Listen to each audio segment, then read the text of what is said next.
A lot of people get one blood sugar number that looks fine and another that looks borderline or confusing. That does not always mean the lab is wrong. It often means the tests are measuring different parts of the same story. This topic matters because people often expect one perfect blood sugar score. In reality, common lab markers look at different time windows and different aspects of metabolic function. A fasting glucose number is a snapshot. An A1C is more like a rough, longer-range pattern marker. If you do not understand that difference, mixed results feel contradictory when they may simply be incomplete pieces of the same picture. Fasting glucose tells you what your blood sugar looks like at one specific moment after not eating for a set period. It can be useful, but it is still a snapshot. A1C estimates average blood sugar exposure over a longer period, often roughly a few months, by looking at how much glucose has attached to hemoglobin. So one test is more like a still photo, and the other is more like a broad summary of recent conditions. That alone creates room for mismatch.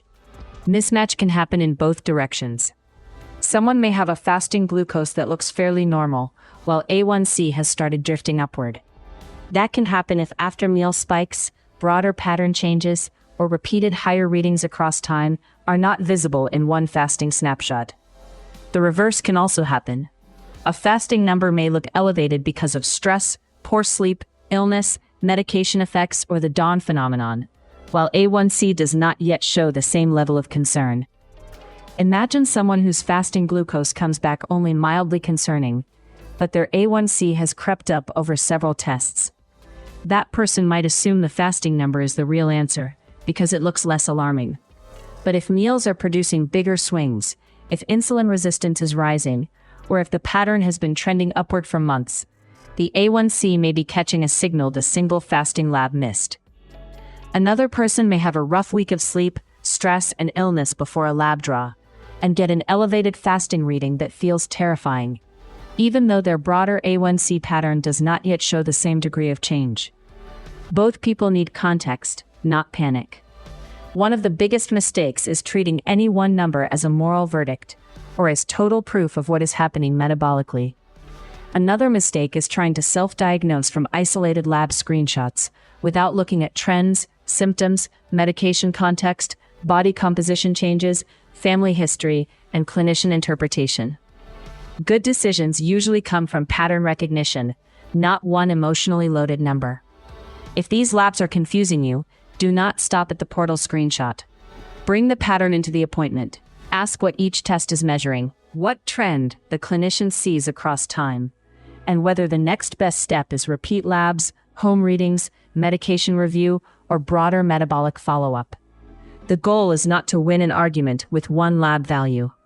The goal is to understand what kind of follow-up would actually make the picture clearer. If your A1C and fasting glucose seem to disagree, ask better questions instead of guessing. Ask what trend the clinician sees over time. Ask whether after-meal patterns, triglycerides, HDL, weight changes, medication effects, sleep, or insulin resistance may be part of the picture. Ask whether repeat labs, home readings, or other follow-up would clarify what the body is doing. The goal is not to turn one confusing lab into internet panic. The goal is to get a clearer metabolic map. When A1C and fasting glucose do not match cleanly, the most useful assumption is not that one of them must be meaningless. The useful assumption is that you may be looking at different windows into the same system. Better interpretation starts when you stop demanding one magic number and start looking for a pattern. If this made mixed blood sugar labs easier to understand, subscribe to the Metabolic Keys and comment with the next metabolic or diabetes question you want broken down in plain language.